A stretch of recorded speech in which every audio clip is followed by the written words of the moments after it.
In 1995, a high school girl named Naomi vanished without warning from the quiet lakeside town of Ashridge Falls. Her disappearance haunted the community, but devastated her father most of all. For 24 years, there were no answers until a weathered package arrived at his door. Inside was something he hadn't seen since the day she disappeared, and what he found hidden inside would unravel everything he thought he knew. The mist rolled off Lake Ashridge like a slow, creeping breath, blanketing the sleepy Vermont town in a hush that made even birds delay their morning chorus. The town of Ashridge Falls, once bustling with the post-graduation energy of June 1995, had quieted as quickly as the celebrations had ended. Banners still flapped weekly from the lampposts downtown, congratulating the senior class of Ashridge High, but the joy they once proclaimed now felt misplaced. Among the names on those banners had been Naomi Whitmore, a 17-year-old girl with an insatiable curiosity about the natural world and a quiet, thoughtful presence that endeared her to teachers and classmates alike. Naomi wasn't the type of girl to draw attention to herself in loud ways. She was introspective, a note-taker and a lake watcher, often found sketching the local ecosystem in her journal rather than joining group gossip sessions at the diner. Her dream had always been to study aquatic biology, inspired by childhood hours spent peering into the clear waters of Ashridge Lake. Her friends teased her about how she named the fish she observed. "You're more fish than human," Claire Morrigan once laughed, and Naomi had smiled that wide, awkward grin of hers and said, "Maybe I was a mermaid in another life." So when Naomi didn't come home the night of the graduation party, people didn't panic immediately. The party had been thrown at an open field near the state park, classic, unsupervised, with bonfires and cheap beer. It wasn't unusual for some teams to crash at each other's houses or sleep off the celebration at the lakeside cabins nearby. But by morning, when the sun crawled up over the forested ridge and Naomi's bed remained untouched, her mother began calling her friends. Clara hadn't seen her since the party. She was going to meet someone, Clara recalled. She said it was private. Maybe? Darian? Darian Miles, Naomi's ex-boyfriend, had been noticeably absent from the main group during the party. Their breakup a few weeks earlier had been amicable but muted. Naomi had simply said she needed space to figure herself out before college. Still, they had a history, and Clara's guess seemed plausible. Naomi's father, Leonard Whitmore, a retired forest biologist, didn't wait for theories. He reported her missing by midday. "She's never done anything like this," he told Deputy Reese at the sheriff's office. "She doesn't just disappear." What followed was a week of frantic searching. Helicopters scanned hiking trails. Divers were sent into the lake. Every lead ended nowhere. Darren was questioned. His alibi, a road trip with 2 friends to Boston, checked out. Clara was interviewed multiple times. "I swear," she insisted. "She told me she'd call in the morning." Grim a twist. Surveillance footage from the nearby gas station, time-stamped at 11:07 p.m. the night of the party, showed Naomi leaving the store with a tall woman in a wide-brimmed hat. The quality was poor, her face remained obscured. Naomi appeared calm, not coerced. The footage raised more questions than answers. Who was the woman? Where did they go? Detectives dug into the station logs. No license plates, no matching descriptions from locals. The woman was a ghost. Speculated Naomi had left willingly, perhaps running away from the pressure of her academic future, but those who knew her best rejected that idea. She loved her future, her mother, Lydia, told local reporters. She was counting down the days to orientation at the University of Michigan. After 3 months, the search was called off. Officially, Naomi Whitmore had vanished under unknown circumstances. Unofficially, everyone had a theory, and none brought comfort. The town moved on. Banners came down, classmates left for college. Ashridge Falls tucked the mystery away like an old bruise, deep beneath the surface where no one liked to press. Leonard didn't move on. Each morning he walked to the edge of Ashridge Lake, where Naomi had spent countless afternoons. He stared across the water, sometimes whispering to it. Lydia eventually stopped coming with him. The silence between them became thicker than grief, filled with questions neither could voice. Leonard kept Naomi's room exactly as it was, posters on the wall, her fossil collection on the shelf. 24 years would pass, Ashridge Falls remained picturesque, its charm preserved in time. But Leonard, now gray-hailed and stooped slightly from age, still walked that same path to the lake, still waiting. The mail arrived late that Friday. Leonard didn't usually check it right away anymore. Most of it was catalogs or hospice mailers or the occasional bill, nothing worth interrupting his daily walk to the lake. But that day, as he returned from the shoreline, shoes damp from morning dew, hands stuffed in the pockets of his flannel jacket, he found a small, weathered envelope propped awkwardly between his mailbox and the rail. No return address, no stamp, just his name typed cleanly, Leonard Whitmore. That alone made his pulse hitch. Most people who mailed him anything now used his son's address or emailed instead. Curious, he carried it inside, set it on the kitchen table, and stared at it for a long time as the kettle screamed behind him. When he finally tore the seal open, the breath left his lungs. Inside was Naomi's senior yearbook, the same edition he had never been able to look through after she vanished. The same yearbook the school had mailed to all parents of graduates in July 1995. But this one had been altered. He opened the cover carefully. Naomi's name was written in her looping cursive on the first page, along with a short quote she'd chosen, one about discovering the world through wonder. He swallowed hard. The book smelled faintly musty, the way old pages always did, but something about it was off. As he flipped slowly through the pages, he noticed a section had been tampered with, the spine slightly loosened, the glue faintly worn. He paused at the senior portraits, each face captured in youthful defiance of time, Naomi's among them. Her eyes held that mix of intensity and hesitation as if she knew more than she let on. Her friend Clara's picture sat just beside it, smiling brightly, one arm casually thrown over a chair. Leisure had always liked Clara. She had been gentle, loyal, a constant shadow at Naomi's side. He kept turning the pages, but as he neared the back, something odd caught his attention. The final signature pages were thicker than normal. When he pressed his fingers against the inside back cover, it felt uneven. Slowly, carefully, he peeled back the edge of the cardboard binding, and there it was. A torn scrap of paper tucked inside, yellowed and curled with time. The ink was faded, but still legible. If something happens to me, ask Clara about the lake painting. Leonard stared at it for what felt like an eternity, the words blurring as adrenaline surged in his chest. This wasn't a prank. It was Naomi's handwriting, no doubt in his mind. But what was this lake painting? And why Clara? He hadn't spoken to Clara in years. After Naomi's disappearance, Clara had stayed close to the family for a while, bringing soup, asking for updates, even helping pack up some of Naomi's clothes for storage. But then, maybe 6 months in, she began to withdraw. By the second year, she'd left town entirely, only sending a Christmas card once, then nothing. Leonard had heard bits and pieces over the years. She'd moved to New Hampshire, struggled with depression, worked part-time at a bookstore. Nothing that stood out. But now, with Naomi's voice echoing through this note, everything shifted. He set the book down, hands trembling slightly, and reached for his landline. The number he had for Clara was old, scrawled in pencil inside his Rolodex. It rang 4 times before a robotic voice said the number was no longer in service. He tried another, the bookstore in Concord she'd supposedly worked at. A young man answered, polite but unhelpful. Clara Morrigan? She hasn't worked here in like 8 years, man. Sorry. Leonard hung up, staring at the receiver. He needed more. Pulling open his laptop, still sluggish but functional, he began searching.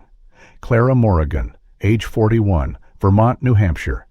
A few vague links came up, an alumni blog from Ashridge High, a news snippet about a minor car accident in 1996, and finally, a public directory for a psychiatric rehabilitation center in Montpelier. Her name was listed there, attached to a patient record, partially redacted. Leonard leaned back in his chair, heart pounding. So it was true. Clara had been institutionalized at some point. But why? And what had she seen? He printed the page, folded it neatly into his coat pocket, and poured himself a cup of tea he no longer felt like drinking. He walked to Naomi's room. The door creaked open, same as always. The bed still made, untouched since that summer. The books on her shelf, her old Walkman, even the glass terrarium that once held the salamanders she rescued from behind the school gym, it all remained. The painting on her wall of Ashridge Lake, done in oil pastels by Naomi herself, glinted faintly in the afternoon light. Leonard stared at it now, wondering if this was the lake painting Naomi meant, or if there was another. That night, he barely slept. Every hour he rose from bed, checked the note again, traced Naomi's handwriting with his fingers. Her voice was back in his head, that same soft, steady tone she'd use when explaining fish migration patterns or the subtle difference between moss species. "Ask Clara." It repeated like a heartbeat. Morning came slowly, wrapped in gray clouds and the scent of wet earth. Leonard packed a small bag, fed the cat, left a note for his neighbor to water the garden, and started his car. He didn't tell Lydia where he was going. Their conversations had become sparse and heavy, tangled in decades of silence and blame. She wouldn't understand. She had already buried the hope. He hadn't. Montpelier sat 3 hours northeast, nestled among gentle hills and silent woods. The center, when he arrived, looked more like a converted farmhouse than a hospital. Whitewashed siding, wraparound porch, and wind chimes tinkling in the breeze. Inside, the receptionist gave him a tight smile when he asked for Clara. "She doesn't usually accept visitors," the woman said, typing quickly. "But, your name is Whitmore? She asked us to call her if anyone by that name ever came." Leonard's heart jumped. The woman made a call, whispered into the receiver, then nodded slowly. "Room 17, West Wing." Leonard walked the hallway like a man crossing thin ice. At the end stood a closed door. "Room 17. He knocked once, twice. A faint voice called, "Come in!" And when he opened the door, Clara Morgan was sitting by the window, her profile sharp against the light, holding a canvas in her lap and painting something that shimmered with water, light, and something else he couldn't name yet. Clara didn't look surprised when Leonard entered the room, as if she'd been expecting him all along, as if time hadn't touched the shape of their story. Her hair was shorter now, streaked with gray at the temples, but her eyes still held that same perceptiveness, deep-set and watching. She placed the paintbrush gently on the tray beside her, turned toward him, and said, with a shaky smile, "I was starting to think you wouldn't come." Leon stood silently for a moment, observing her presence.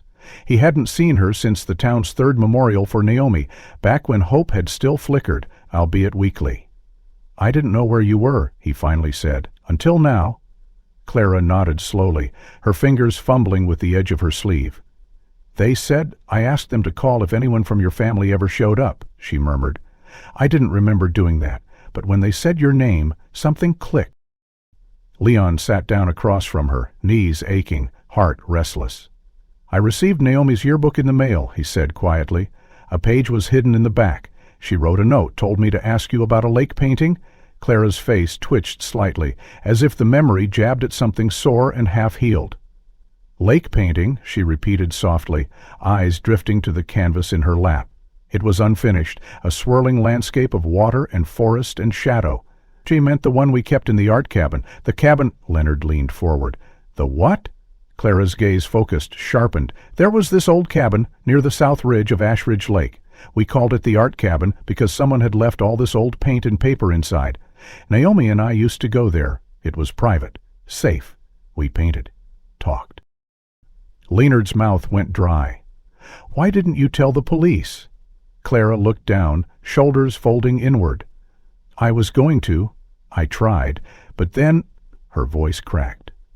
"Then the accident happened." Leonard blinked. "The car crash?" Clara nodded, clutching her wrist as if the scars were still fresh. It was 3 days after Naomi disappeared. I was heading to the sheriff's office. I'd remembered something important, something Naomi told me about Toby Kent. I don't even remember the impact, just headlights and a sharp turn, and then darkness. When I woke up, I was in a hospital with a concussion and 2 fractured ribs. They said I veered off the road on my own, lost control. But I never believed that. I was being followed. I saw a car behind me. It sped up just before the bend. I don't think it was an accident." Leonard felt his chest tighten, his fingers curling into fists. "Why didn't anyone look into it?" Clara laughed bitterly. Because I was 17, unstable, grieving, and then suddenly untrustworthy. I started forgetting things, mixing up days. The doctor said it was trauma, that I'd imagined the pursuit. My parents believed them, and eventually so did I, until you walked in that door. She stood up suddenly and crossed the room, pulling a thick sketchbook from the shelf. After the crash, my memory started coming back in fragments. Not the night she disappeared, but the days before it, the conversations. I wrote them down, drew what I saw. I thought it was just therapy, but now I think they were pieces. Leonard took the sketchbook with reverence. Inside were dozens of charcoal drawings, some abstract, others painfully detailed. Naomi's face, the lake at twilight, a cabin half buried in brush. One page made him stop, a scene of two girls sitting on a porch, and in the distance, a male figure watching from between trees. "Who was this?" he asked, pointing to the shadow. Clara hesitated. "I think it was Toby. I can't prove it, but Naomi told me he'd started showing up at the cabin. At first she thought it was coincidence. Then she realized he was following her. She stopped going for a while, but then she started talking about him differently. Said he'd changed, that he wasn't who people thought he was." Leonard looked at Clara. "Did she say they were involved?" Clara nodded slowly. She didn't want to admit it, but yes, I think they were, secretly. She knew it was dangerous, she didn't trust him, but she felt sorry for him. She thought she could help.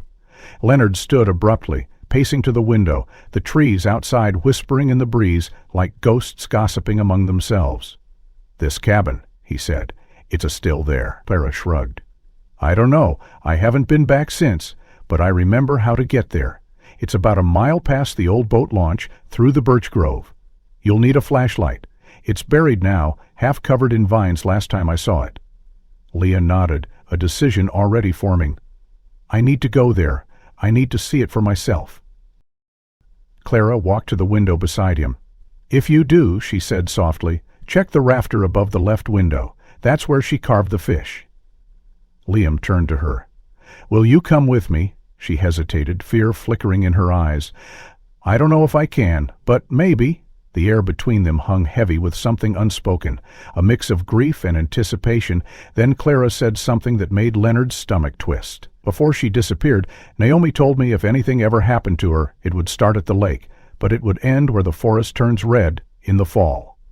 Leonard frowned. "The Maple Ridge?" Clara nodded. "She said he had a place there. A second house, a hidden one?" Leonard's mind reeled. He had passed that ridge 1,000 times. Never once had he seen anything resembling a house. "She never said who he was, did she?" Clara turned to face him fully now, her voice barely above a whisper. She didn't have to, and as Leonard stared into her eyes, the memories began to flood back, one by one. The next morning, Leonard left before sunrise. The air was sharp with the scent of pine and wet earth, and the gravel crunched under his boots as he parked at the old boat launch on the southern edge of Ashridge Lake. The fog hadn't yet lifted, and the world felt suspended, as if the forest itself were holding its breath. Clara's directions had been precise: follow the trail past the birch grove, look for the stone cairn beside the split maple, then veer left until the path disappeared. From there it was instinct, or memory, or something deeper. The birch trees stood like silent sentinels, white bark peeling like old paint. Leonard moved steadily, flashlight clipped to his jacket, even though dawn was approaching. When the path thinned, he kept walking, pushing through low brush and snapping twigs until he saw it, a shadow between trees, hunched and forgotten. The cabin was smaller than he imagined. Weathered boards bowed inward, and a corner of the roof had collapsed under years of snow. Vines snaked over the windows, and moss blanketed the stones around the foundation. But it was still there, a place preserved by secrecy, untouched by time. Leonard approached cautiously, every step weighted with memory. He pushed open the creaking door, releasing a breath he hadn't known he'd been holding. Inside, it smelled of mildew and dirt, but also something oddly familiar. Paint, perhaps, or the ghost of Naomi's shampoo. Dust motes floated in slants of early light, and an overturned stool lay beside a rusted easel. On the far wall, carved into a wooden beam just above the cracked window, was the unmistakable shape of a fish. He reached up, ran his fingers over it. The lines were clean, deliberate. Naomi's hand had done this. A wave of emotion gripped his chest, sharp and overwhelming. For a moment, he couldn't breathe. But then he stepped further in, scanning the floor, the corners, looking for anything out of place. Behind an old trunk, nearly hidden beneath a layer of leaves and decay, he saw it. A slight depression in the floorboards, as if something had shifted the soil beneath. Leonard knelt, brushing away debris. The wood here was different, newer, less worn. He pressed down, and it gave way with a hollow sound. A trapdoor. Heart pounding, he gripped the edge and lifted. The hinges groaned, reluctant, but the door opened. A narrow passage yawned beneath him, steep steps carved crudely into the earth, descending into darkness. The air was damp and metallic, tinged with the scent of decay. Leonard clicked on his flashlight, its beam cutting through the gloom. With careful footing, he descended, one hand grazing the dirt wall for balance. The tunnel curved gently, leading deeper into the hillside, the silence growing heavier with each step. Then suddenly it opened into a small cavern. The walls were reinforced with timber, and a single folding chair sat in the center, flanked by an old oil lamp and a makeshift shelf carved into the rock. On the shelf rested a wooden box, weathered but intact, its brass latch glinting faintly in the flashlight beam. Leon's breath caught as he reached for it. The box was heavier than expected. He set it gently on the ground, fingers trembling as he unlatched the clasp. Inside, wrapped in faded linen, lay a stack of papers bound with twine. A journal. Naomi's journal. The first page was dated May 11, 1995. Her handwriting was unmistakable, sharp, precise, with occasional loops that gave away her artist's mind. Leon read the first line. "I don't know why I keep coming back here. Maybe because it's the only place that still feels like mine, like he hasn't touched it." He turned the pages slowly, each entry a doorway into her thoughts, her fears, her unraveling trust. She wrote about her classes, her plans for college, Clara's growing anxiety, but woven between the mundane were mentions of someone she called T. At first the references were neutral, even hopeful. T came by again. He brought paints. He says no one understands him but me. But soon the tone shifted. Watches me when I think he isn't. He doesn't like when I talk about leaving. And then, Tiba said if I ever told anyone about us, he'd make sure no one believed me. He says his father will protect him. Leonard's stomach turned. He flipped further ahead. The entries grew more frantic, disjointed. I tried to stop seeing him. He followed me to school. Waited outside my house. Clara says I'm imagining things, but I'm not. He knows when I'm alone. One page had been nearly ripped in half, but the words still bled through. He took a photo. I begged him to delete it. He laughed. Said I was his now. Leonard closed his eyes, swallowing the bile that rose in his throat. Further down in the box were sketches, rough, hurried drawings of Toby Kent's face, the cabin, and one that made Leonard's skin crawl. A man standing over a sleeping girl, the caption beneath reading, "He waits until I dream." At the bottom of the box lay a small cassette tape, labeled in Naomi's hand. "If you find this, it means I couldn't run." Leonard stared at it, afraid to move, afraid to hear the voice of a daughter silenced for decades. But he had to know. He tucked the journal and tape into his backpack, glancing once more around the chamber. Something about the room felt incomplete, like a stage before the final act. Then he saw it, a faint trail of disturbed dirt near the far wall, leading to another, smaller tunnel that curved toward the lake. He followed it cautiously, heart pounding louder than his footsteps. As he crept deeper, the walls began to widen, the air growing colder, damper. The tunnel sloped slightly upward, and after several minutes he saw light filtering through cracks in the stone. He pressed forward until he reached the end, a hidden exit behind a curtain of thick ivy, overlooking the sharp edge of Ashridge Cliff, the lake shimmering below like glass. Liam pushed aside the ivy and stepped onto the ledge. The wind pushed aside the ivy and stepped onto the ledge. The wind pushed aside the ivy and stepped onto the ledge. The wind blew. The lake was still, silent, deceptively peaceful. But something told him that Naomi had stood here too, once. Maybe not by choice, maybe not alone. He turned back toward the tunnel, the journal burning like a weight in his pack, the truth finally beginning to unravel, and somewhere behind him, deeper in the dark, something shifted. Leonard sat in the front seat of his car parked near the cliffside trailhead, the journal spread open on his lap while the tape player, in his hand, clicked as it rewound. His fingers trembled slightly, not from the cold, but from the truth unraveling before him in long, jagged lines of ink and whispered words on a cassette he wasn't sure he had the courage to finish listening to. Naomi's voice had echoed into the quiet interior of the car only minutes before, halting, weary, and raw. She had spoken softly, as if the walls could hear her too. "If you're listening to this, it means I couldn't leave. I wanted to, I really tried, but I think he'll stop me. He says no one would believe me, that people like him don't get caught. I wanted to believe he loved me. I wanted to think it was real. But love shouldn't make you feel afraid." Leonard closed his eyes, absorbing the weight of those sentences. He could still see the drawings Naomi had made. Toby Kent's shadow always looming larger in each one, her eyes always drawn hollow when she sketched herself. That wasn't love, that was possession. Flipping to the journal entry dated June 2, 1995, he saw Naomi had written in a different tone that day, frantic, uneven.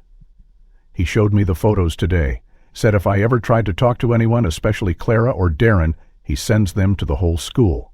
He says I belong to him and that his father can make anything disappear. Police reports, complaints, girls like me." Laren's grip on the page tightened. Toby Kent, the same boy who had grown up to become a real estate developer whose father had been Ashridge's mayor for nearly a decade. Leonard remembered the Kent family from church picnics and fundraising galas, well-dressed, well-spoken, untouchable. Naomi's entries in the following days became shorter, more paranoid. "He waits outside my class. I told the counselor it was just stress, but I think she knew. She told me to take time off. I wish I could tell her the truth. I wish I could tell anyone." Then came the one Leonard hadn't been prepared for. June 10. "I'm late, 3 weeks. I haven't told anyone. What if it's his? What if this is how he wins?" Leonard's breath caught as his eyes scanned the rest of the page. "I bought a test. I can't bring myself to take it. What if it's positive? What if he finds out? I've never been more afraid in my life." The words spiraled into a messy ink blot near the corner, as though her hand had trembled while writing, or her tears had bled into the paper. The next entry, undated, simply read, "If you find the box, that means I didn't make it. It means I tried, but he was too fast, too powerful. Dad, if you find this, please don't blame yourself. I wanted to tell you. So many times, but I thought I could fix it. I thought I could protect everyone else. I was wrong. Don't let him do this to anyone else." Leonard sat frozen in the car, unable to move, his fingers clenched so tightly around the journal that the edges began to curl. The lake outside shimmered innocently in the sun, but to Leonard now it looked like it had been complicit. How many secrets had its waters swallowed?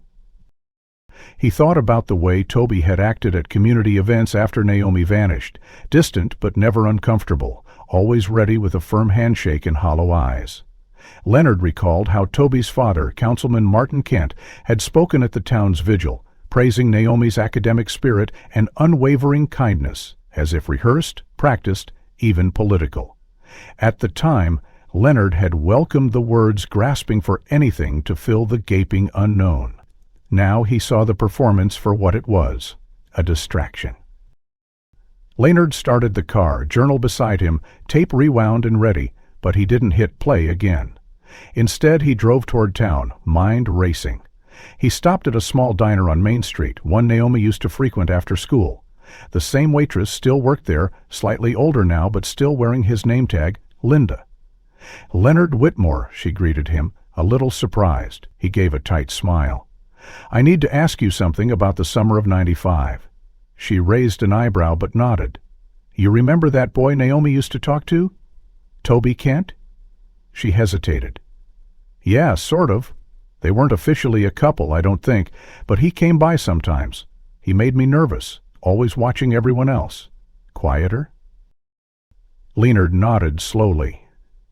"Did you ever hear anything off about him? Rumors?"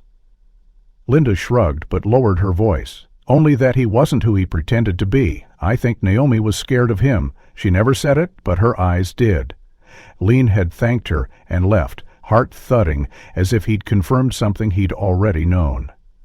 He stopped next at the town records office, pulling property maps of the Kent estate. One marked structure stood near the Maple Ridge, labeled Maintenance Storage, but spanning nearly 900 square feet. Too large for storage, too secluded for coincidence. He traced the path with his finger, connecting dots from Naomi's drawings, the tunnel exit, and now the ridge. It all led there, and Toby had made sure no one looked. As he sat in the municipal parking lot, the words of Naomi's tape returned unbidden to his mind.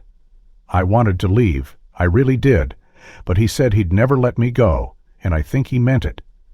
Leonard looked up at the sky, now streaked with thin clouds like torn paper, and for the first time in 24 years, he didn't just want closure, he wanted truth. Naomi had left breadcrumbs in the dark, fragments of a nightmare stitched into sketchbooks, scribbled into journals, hidden behind carved fish and unfinished canvases. He could feel her voice guiding him now, not just as a memory, but as momentum. And somewhere behind the tall trees of the Maple Ridge, that truth waited to be unearthed. Leonard didn't return home that evening. Instead, he took a detour through Montpelier, back to the quiet psychiatric facility where Clara remained. He hadn't planned on seeing her again so soon, but after what he'd discovered, after hearing Naomi's voice, reading her fear etched into ink and cardboard, it no longer felt optional. Clara had been there, not just figuratively, but physically. She had held pieces of the puzzle Leonard now realized were deliberately buried, perhaps even ripped from her hands by someone with every reason to keep the truth silent. When he arrived, she was sitting in the common garden, wrapped in a jacket cardigan, sketchbook on her lap again. The wind tugged gently at her hair, and her eyes lifted slowly as she sensed him approaching. "I didn't expect you so soon," she said, without question. Lineard sat beside her, not bothering to soften his urgency. "I found the box," he said, "and I heard Noema's voice." Clara's grip on the pencil faltered. She closed the sketchbook with a quiet thud and turned toward him, the wind whispering through the trees like reluctant confession. "I remember something," she said softly, her eyes focusing beyond the horizon as if dredging up fragments from a sea of oblivion. "It hit me last night. I was lying in bed thinking about the summer she disappeared. I couldn't sleep. I kept seeing her face." Leonard leaned in, sensing the tension in her body shift. "What did you remember?" Claire took a slow breath. "There was a night, maybe 3 days before the party. Naomi came to my house. Late. Panicked. Her shirt was inside out. Her hands were shaking. She told me Toby had taken something from her. Pictures. She said he was different now. Meaner. That he watched her through her bedroom window sometimes. She said she didn't feel safe at home anymore." Leonard's hands clenched involuntarily. "Did you tell anyone?" Clara shook her head, shame casting shadows under her eyes. "No, I didn't. I offered to let her stay the night. I made us tea. I thought I was helping. But then—" She hesitated, pressing her palms together as if anchoring herself. "I started feeling strange, dizzy. My tongue felt thick. I thought maybe I was just tired, but it got worse. I passed out. When I woke up, Naomi was gone, her sketchbook left open, and I knew deep down something had happened. But I couldn't remember the hours in between." Leonard's pulse raced. "You think the tea was drugged?" Clara nodded slowly. "I do now. Back then, everyone told me it was exhaustion, that I was grieving her disappearance too hard. But I know what it felt like. My head wasn't foggy, it was gone, like someone had turned off the lights in my brain." Leon exhaled sharply. "He wanted to keep her isolated. You were the only one she trusted, so he made sure you'd be out of the way." Clara looked at him, her expression hardening. "I think he came into the house that night, after I passed out. I think he took her." The weight of those words settled between them like lead. For a long moment, neither of them spoke. Then Leonard said, "Naomi mentioned a second location, somewhere hidden. She called it where the forest turns red in fall. She said it belonged to him." Clara's brow furrowed. "That would be the Maple Ridge. The Kents have a summer estate out there. Everyone knows about the main house, but there were rumors. Kids used to dare each other to sneak up there in high school. They said there was a basement, no one ever saw it. No one who wasn't a Kent, anyway." Leonard leaned forward. "Did Naomi ever mention it to you?" Clara nodded slowly. "Once. She called it his other world. She said it was the only place he didn't pretend, that he had a room beneath the house where he kept things. Art, she said, but the way she said it, I knew it wasn't just paintings. It scared her. She said he took her there once and locked the door behind them. That, he told her, no one could hear her scream through the stone." Leonard's blood ran cold. "He built a bunker?" Clara swallowed. "I think so. I don't know how deep it went, but she stopped talking about it after that. She started carrying pepper spray, stopped going out after dark." Leon stood slowly, his mind assembling the pieces like a grim mosaic. "I need to find that basement," he said. "It's the last piece. Whatever happened to her, it happened there." Claire stood too, placing a hand on his arm. "If you go, don't go alone." He nodded, silently thanking her, before heading back toward his car, the clouds thickening above as though the sky itself braced for what was coming. The forest beyond the ridge loomed ahead, and deep beneath it, hidden beneath stone and years of silence, was the truth Naomi had tried so hard to leave behind. The next morning, Leonard parked his car a short distance from the Kent property near Maple Ridge, hidden behind a thicket of dense pines. The sprawling estate sat atop the hill like a fortress, its modern glass walls and pristine landscaping masking what he now believed was a shrine to darkness. He adjusted the collar of his coat and pulled a small brochure from his pocket, Toby Kent's newest endeavor, a private, therapeutic art residency for stress relief and emotional processing. Leonard had called the number listed 2 days earlier, feigning interest under the name James Tucker, a recently retired widower searching for peace and inner reconnection. The receptionist had booked him for a free intro session, delighted to inform him that Mr. Kent occasionally led the group painting sessions himself. The irony wasn't lost on Leonard. If this man had hidden Naomi for years, he had done so while painting healing landscapes for strangers. Leonard walked toward the main house, clutching a leather sketchbook he hadn't used in years. The front door was made of frosted glass, sleek and cold. Inside, he was greeted by a young woman in a pale sweater, her voice soft as a whisper. "Mr. Tucker, welcome to Maple Haven.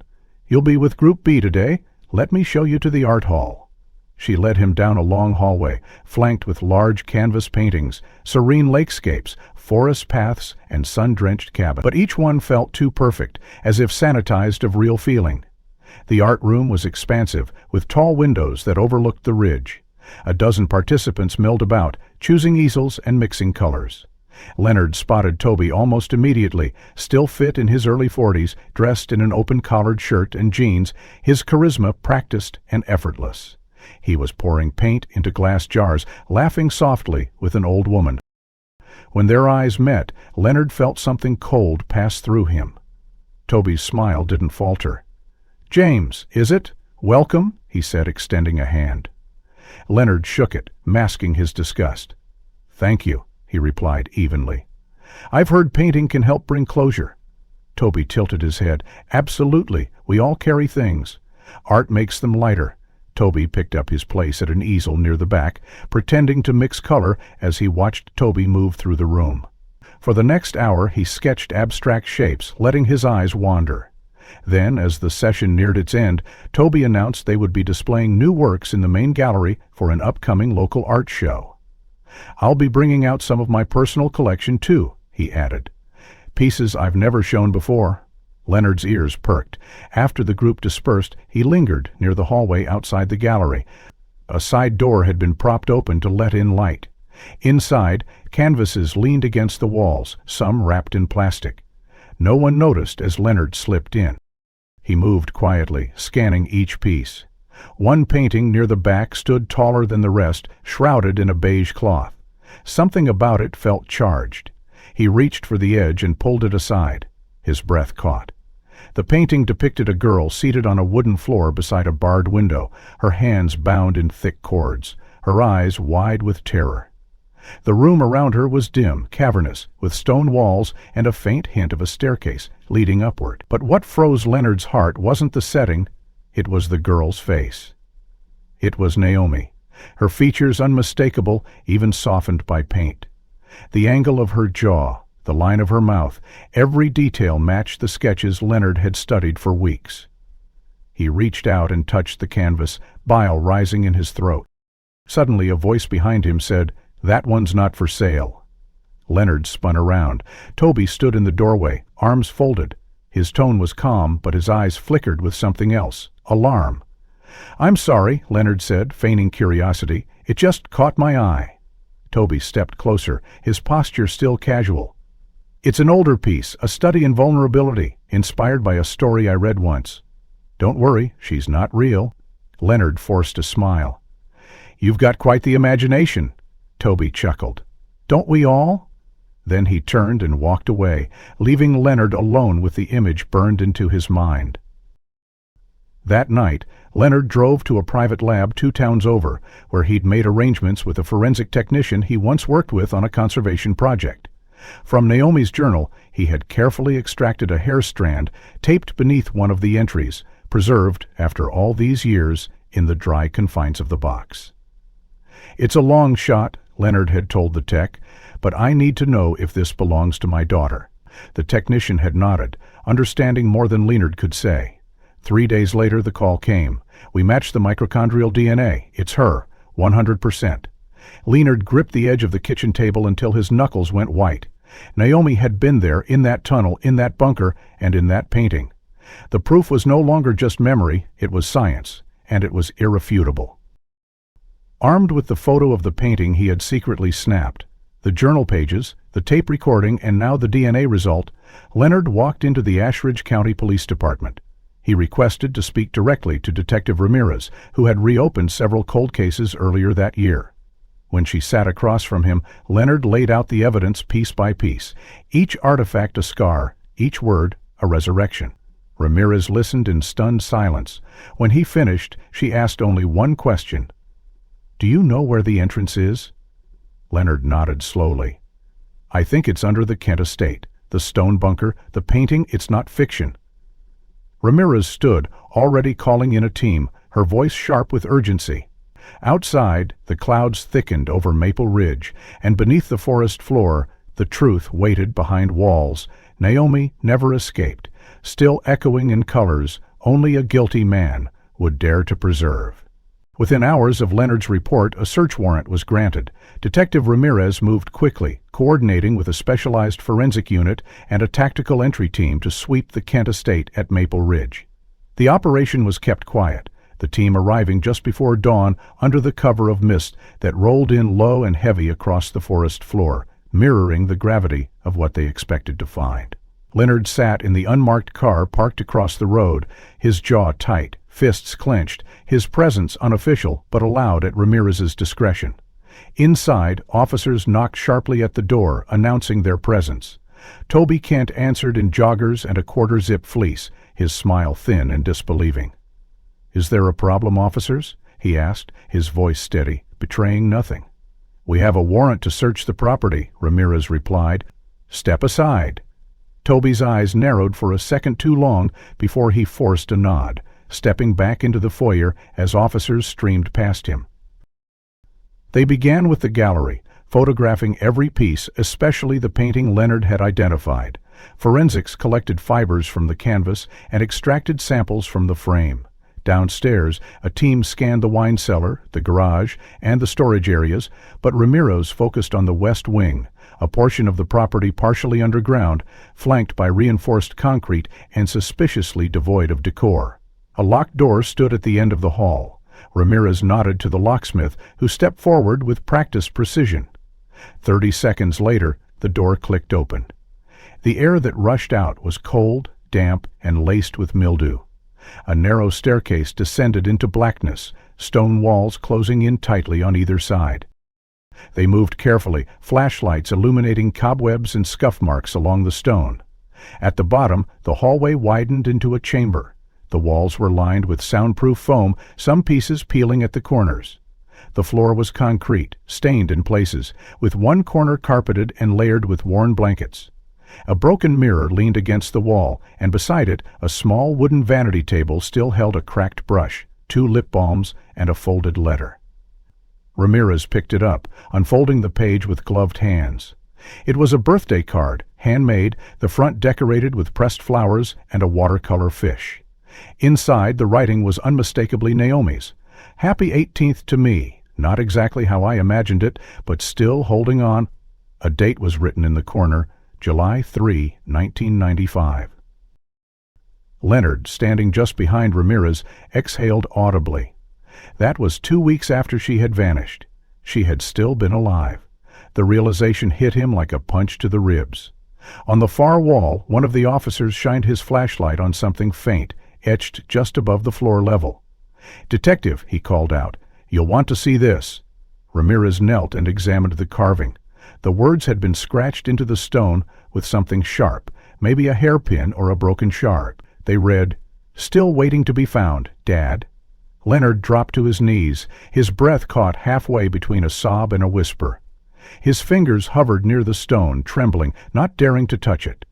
Ramirez stepped back, giving him space. No one spoke for several moments. The silence felt sacred. They began documenting everything: fibers, skin cells, nail clippings, all collected meticulously. A forensic analyst found more handwritten notes tucked inside the vanity drawer, pages torn from a spiral notebook, covered in Naomi's thoughts. One page read, "He says I'll love him again someday. That I've forgotten how to be grateful. I pretend to believe him because that's the only way I get food." Another read, "He lets me draw sometimes. He thinks if I make something pretty, I'll forget the walls." Each word was more devastating than the last. In another corner, behind a false panel, they discovered a stack of VHS tapes, labeled only with dates. The earliest began in June 1995, the latest marked August 11th, the presumed date Naomi was last seen by anyone outside the Kent estate. Ramirez ordered them cataloged immediately, suspecting they might contain video evidence of Naomi's captivity. Leonard could barely breathe as they were pulled into evidence bags. The horror of what had happened beneath this beautiful home was slowly, methodically laid bare. Officers found personal items in a trunk near the chamber's back wall. A sweatshirt Leonard recognized as one Naomi wore constantly, a necklace Claire had given her, and a notebook filled with crude drawings. Naomi had drawn Toby's face in charcoal, distorting it grotesquely. One page was a series of repeating lines: "I am still here. I am still here. I am still here." The repetition struck Leonard like a chant, a plea, a signal sent through time for someone to hear. Ramirez placed a hand on his shoulder, grounding him. "We're going to take this entire level into evidence. This is no longer just a missing person case. This is a crime scene." Upstairs, Toby Kent was being detained under suspicion of kidnapping and unlawful imprisonment. His protests were weak, unraveling the moment Ramirez informed him that Naomi's DNA had been matched to items found on site. "I want a lawyer," he said finally, his face paling. "I won't say another word. We have hers." As they led him in cuffs through the front door, Leonard watched from the driveway, fists clenched, mind replaying Naomi's voice from the cassette. "I wanted you to find me, Dad. I left the truth everywhere I could." And now, as the sun began to rise over Maple Ridge, revealing the estate in all its false beauty, the mask of the Kent legacy cracked with every step officers took toward the past Naomi had preserved in drawings, carvings, and whispers that refused to die. The forensic team expanded their search beyond the underground chamber, guided by topographical maps and Leonard's recollection of Naomi's journal drawings. One sketch, recovered from the vanity drawer, showed a crude map of the forest behind the Kent estate, a trail of dots leading from the back of the house through the maple grove and ending in a rough X beside what appeared to be a small bluff. Ramirez ordered a full sweep of the area, deploying cadaver dogs, ground-penetrating radar, and thermal drones. The dogs were the first to alert. One German shepherd stopped abruptly near a dense curtain of vines draped over a low ridge, growling softly as it pawed at the base. Two officers approached with machetes, slicing through the thick green layers that had grown over the rock like nature's camouflaging. Behind the veil they found an opening barely wide enough for a man to crawl through. Leon stood behind them, watching as the flashlight beams were swallowed by the dark throat of the rock. The air that emerged was stale, sweet in a way that made his stomach turn. Ramirez crouched down and peered inside, "Get the lights and masks," she ordered quietly. Two hazmat-suited officers slid into the crevice, maneuvering slowly through the narrow passage. Minutes passed in excruciating silence. Then a voice crackled through the radio. "Detective, we've got her." The words slammed into Leonard like a wave. He staggered slightly, bracing himself against a tree. Ramirez's voice, steady but low, replied, "Describe the scene." Static, then the officer again. "Female remains, partial mummification. Wrapped in linen, encased in wax or resin. Position, carefully." Like a ritual. Leonard didn't move. He couldn't. He stared at the vine wall, now peeled back to reveal a tomb his daughter had never chosen. The officers worked for over an hour to extract the body with dignity and precision. Naomi's remains were encased in a hardened shell of beeswax and sap, a primitive preservation technique that spoke more to obsession than care. Her bones, fragile and partially exposed, showed signs of trauma, including fractures to the skull and forearm. But what gutted the forensic lead was what lay beneath her body. Another note, pressed flat under the wax, now brittle with age but still legible. In faded blue ink it read, "Tell Clara I forgive her. Tell Dad I always knew he would come." Leonard collapsed to his knees. Her Mirzi knelt beside him, her expression unreadable. "We'll take her to the lab," she said. "But this confirms what we already knew." Back at the precinct, Toby Kent sat in the interrogation room, wrists cuffed to the metal table, his once confident posture wilted into something almost childlike. He refused to speak for hours, not to his lawyer, not to Ramirez, not to anyone. But when Leonard entered the observation room and stood behind the glass, Toby seemed to sense it. His head turned slightly, his eyes flicked toward the one-way mirror. And then, like something inside him cracked, he began to speak. His voice, barely audible, shook as he recounted the final days. "She told me she was leaving, that she was done pretending. She said I made her feel small. Said I was sick." He paused, his jaw twitching. "I didn't mean to hurt her. I just wanted her to understand. I loved her, more than anyone. She said she hated me, that no one would believe I mattered, but I mattered to her once." Ramirez leaned forward, her tone controlled. "What happened in the bunker?" Toby's eyes grew glassy. "She tried to run. I caught her by the tunnel. She fell, hit her head. I panicked. I carried her upstairs. She was bleeding. His voice broke. "I thought if I could keep her just a little longer, she'd come back, that she'd remember how we used to be. I cleaned her up, wrapped her like a saint, like in the books. I couldn't just bury her. That would make it real." Ramirez asked, "So you hid her in the cave?" He nodded. "It was quiet. She liked quiet. I made it peaceful." Leonard listened, fists clenched so tight his knuckles turned white. Behind the glass, Toby whispered, "She said she'd tell people that I was dangerous. I never hurt anyone else, only her, because she said I wasn't worth loving anymore." Ramirez's sister just keeps very quiet. Toby looked directly at the glass then, as if he knew Leonard was there. "She betrayed me. I couldn't let her leave. If I couldn't have her, no one would." Leonard turned away, bile rising in his throat. He left the room before the sobbing began. Toby's, not his. Back at the forensic lab, the exam concluded with one final discovery. Embedded in the resiny, near Naomi's heart, was a small pendant, one Leonard had given her when she was 10. A silver fish, her symbol. Her way of always reminding herself that the lake was home. "She held on to this," she said, "until the end," and Leonard nodded, unable to speak, the metal warm against his skin. Outside, the sun dipped low over Ashridge, casting long golden beams across the valley. And for the first time in 24 years, Naomi's name was no longer whispered in theory or fear, but spoken aloud as a daughter returned. 1 week after the confession, the search, and the recovery, Leonard stood on the weathered dock that reached quietly into Ashridge Lake, the same lake where Naomi used to kneel beside the water's edge, sketching the ripples and whispering to the fish as if they could hear her. The sun hovered gently above the tree line, casting golden trails across the surface like threads leading home. In his hands, Leonard held a small urn, simple, polished, and engraved only with her name. Naomi Whitmore, no dates, no epitaph, just her name, because that was all she ever needed to be found. Around him, friends, neighbors, Clara, and even Detective Ramirez stood in a semicircle, holding white hyacinths, their stems trembling faintly in the breeze. A local folk guitarist plucked a familiar melody in the background, soft, slow, the song Naomi used to hum when she walked barefoot through the grass. Leonard had found a recording of her singing it at age 12, her voice airy and clear, and had given it to the musician for this moment. She loved this place, Leonard began, his voice cracked but steady. She loved everything about this lake. She said the water had a memory, that it never forgot those who looked kindly into it. Today I give her back to it, not as someone lost, but as someone finally returned.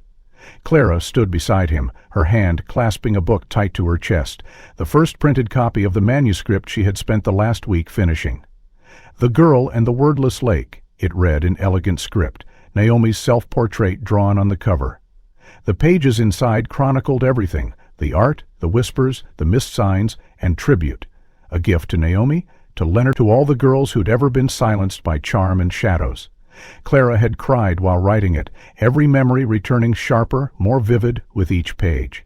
The night Naomi showed up terrified. The taste of the tea, the blackness that followed, the guilt, the years she'd buried it now, she held it all in her hands, not as a burden, but as proof that Naomi mattered, that she had never truly vanished. Ramirez stepped forward and laid a bouquet at Leonard's feet, her badge tucked inside the ribbon. "For 24 years we failed her," she said quietly. "But you didn't. You never stopped looking, and because of that, she found her way back." Leonard nodded silently, his eyes never leaving the urn. He stepped to the edge of the dock, the water beneath as calm as breath, and unscrewed the lid.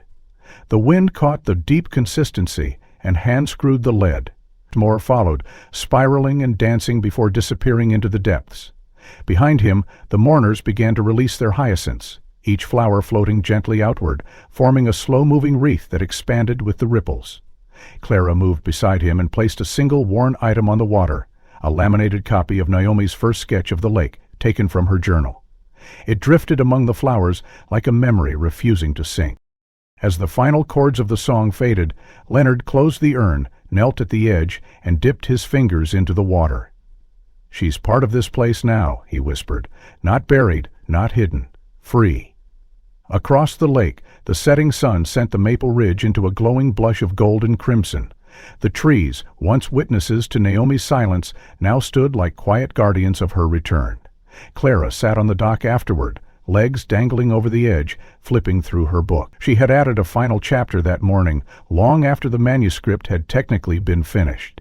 It was titled "The Fish That Wait," and it told the story of Naomi's pendant, how it had stayed near her heart until the very end, and how Leonard now wore it around his neck, a silver reminder that love, when rooted in truth, could survive even the longest winter. Later that evening, Leonard and Clara returned to the Whitmore house, where Lydia, now older, quieter, but strong, waited with tea and candles lit in the window. The home, once frozen in time, now felt like a place where time could continue.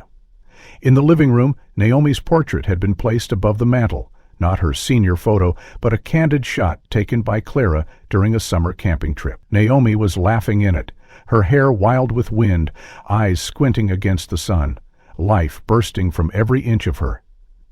Leonard stared at it for a long time. "That's how I'll remember her," he said. "Not as the girl who disappeared, but as the girl who loved harder than anyone I've ever known." Clara smiled gently, curling her legs beneath her on the couch. "I think she'd be proud of you," she said, "of both of us, for not letting her fade." Outside, the stars appeared slowly, pricking through the dusk like bright truths against a long-held lie. Ashridge Falls had changed over the years, new families, new shops, but tonight it paused, suspended in reverence, as if even the town understood that something sacred had been restored. Detective Ramirez, back at the station, quietly filed the final report into the digital archive, tagging it with a new classification, recovered resolved. But she knew in her heart that Naomi was never just a case. She was a reminder that every girl's silence might carry a secret, and that sometimes, even after decades, a voice could still echo from beneath the surface, waiting to be heard. Leonard stood once more at the window that night, looking out toward the lake, the pendant cool against his chest. The dock lay empty now, but in his mind he could see her there, kneeling, sketching, smiling, whole. And for the first time in 24 years, when he closed his eyes, the silence that followed was no longer hollow. It was peace. Naomi had come home. If this story moved you, don't forget to like and subscribe so you won't miss the next mystery we uncover. What part of Naomi's journey struck you the most? And where in the world are you watching from? Drop your thoughts in the comments. I'd love to hear your take.